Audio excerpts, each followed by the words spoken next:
Welcome to DepoView for iPad. This free app is an effective and easy-to-use tool for managing your depositions and creating clips for your trial presentations. Be better prepared with focused deposition clips that can be made on the go.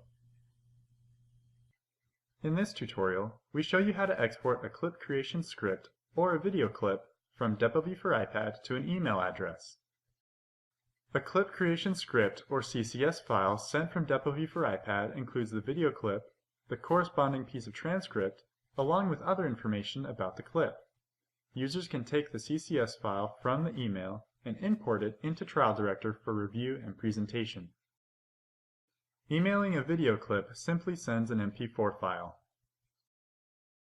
To export clips from DepoView for iPad, navigate to the deposition you want to export from.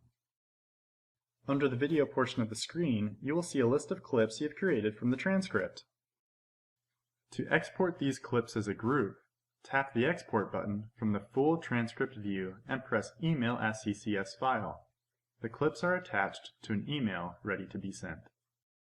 To export individual clips, select the clip you wish to export.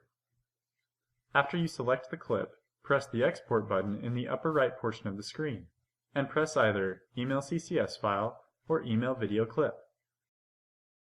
An email window appears with the CCS or MP4 file attached to it. Enter the address or addresses and press Send. The file is sent and you can continue using the DepoView for iPad app or open your email to view the CCS file.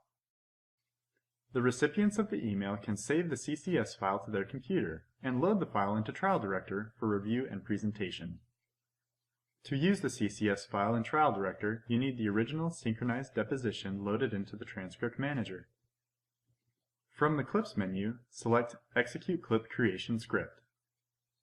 A window appears. Click Browse and navigate to where you saved the CCS file from the email and click Open. Continue to click Next while selecting the options you want to apply to the clip. Then click Execute. The window shows the results of the clip execution. Click OK. The clips are automatically created and can be seen listed in the Transcript Explorer. From here you can use them for presentation within Trial Director.